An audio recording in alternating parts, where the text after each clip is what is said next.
आप सभी को मेरा नमस्कार। सबसे पहले मैं हृदय की गहराइयों से आभार व्यक्त करता हूं उन सभी बड़े नेताओं का, समाज के सम्मानित व्यक्तियों का और लाखों समर्थकों का और चौधरी भजन लाल जी के करोड़ों अनुयायियों का, जिन्होंने मेरे पिताजी स्वर्गीय युग पुरुष चौधरी भजन लाल जी के सम्मान में, उनके संघर्ष और योगदान के समर्थन में खुलकर अपनी आवाज को उठाया और यह सिद्ध कर दिया कि सच्चाई कभी अकेली नहीं होती। आपका यही साथ, आपका ये शब्द मात्र मेरे लिए बहुत छोटे शब्द नहीं है। यह विश्वास है, यह शक्ति है और यह वह आधार है जिस पर हम आज तक अड़े हैं। साथियों, कुछ नाम समय के साथ बड़े नहीं होते और कुछ नाम समय को महान बना देते हैं। कुछ लोग पद से बड़े होते हैं और कुछ लोग अपने कर्म से इतने ऊंचे उठ जाते हैं कि पद भी उनके सामने छोटे पड़ जाते हैं। चौधरी भजन लाल जी एक नाम नहीं, एक युग थे। एक ऐसा युग जिसमें संघर्ष था, जिसमें सेवा थी और जिसमें जनता के लिए जीने का संकल्प था। उन्होंने राजनीति नहीं की, उन्होंने जन सेवा की। उन्होंने कभी शोर नहीं किया, लेकिन उनकी आवाज आज तक लोगों के लिए गूंजती है, उनका काम गूंजता है। उन्होंने कभी काम का प्रचार नहीं मांगा, लेकिन जनता ने उन्हें समय सम्मान दिया। कुछ लोग इतिहास पढ़ते हैं, कुछ लोग इतिहास रचते हैं, वो उन्हीं में से थे। उन पर प्रश्न नहीं उठते, ऐसे महान नेताओं से उदाहरण दिए जाते हैं। साथियों, मैं आपको यह स्मरण करना चाहता हूँ, इतिहास कोई अफवाह नहीं होती और एक जन नेता की विरासत कोई खिलौना नहीं होता जिसे कोई भी चाहे अपनी सुविधा के अनुसार तोड़ मरोड़ ले। मेरे पिताजी ने अपना संपूर्ण जीवन जनता की सेवा में समर्पित किया। उनका हर कदम दर्ज है, उनका हर निर्णय जनता के हृदयों के अंदर विराजमान है।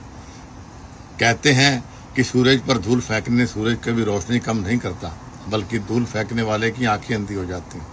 और आज उस महान नाम पर प्रश्न चिन्ह खड़ा करने का प्रयास हो रहा है। मैं स्पष्ट और निर्भीक होकर कहना चाहता हूं कि रेखा जी, आपका वक्तव्य मात्र एक भूल नहीं, यह आपकी सोच की दुर्बलता का परिचारक है। इतिहास गवाह है कि आपने केवल शब्द नहीं बोले, अपनी वैचारिक दरिद्रता और अपरिपक्वता का प्रदर्शन किया है। जिस नाम को मिटाने की आप कोशिश कर रही हैं, उस नाम ने प्रदेश की तकदीर और तस्वीर लिखी। आप जैसी नौसिखिया राजनीतिज्ञों को शायद यह नहीं पता कि इतिहास पढ़ना आसान है, लेकिन इतिहास रचने के लिए खून पसीना एक करना पड़ता है। चौधरी भजन लाल जी एक व्यक्ति नहीं, एक संस्था थे। उन्होंने सत्ता की कुर्सी नहीं, लेकिन लोगों के दिलों पर राज किया है। जब आप उन पर सवाल उठाती हैं तो आप केवल एक बेटे को नहीं, बल्कि उस हर गरीब, किसान और मजदूर को चुनौती देती हैं जिसकी आवाज मेरे पिताजी थे। इतिहास पर बोलना सरल है रेखा जी, किंतु इतिहास को समझना और उस पर जीना और उस पर रचने के लिए संघर्ष करना, इसके लिए जिगरा चाहिए, औकात चाहिए। इतिहास में सही कहा गया है कि औकात से ज्यादा अगर किसी को मिल जाए तो बहुत कम लोग उसे पचा जाते हैं। ये रेखा का भी यही हाल है। कम से कम उस राज्यसभा के पद की गरिमा तो आप रख लेते हैं कि आपको राज्यसभा में थोप दिया गया। यही ऐसी नौसिखिया बात आज प्रदेश के अध्यक्ष ने करी। बड़े खुले शब्द में मैं उस पर निंदा करता हूँ, विरोध करता हूँ इस बात का।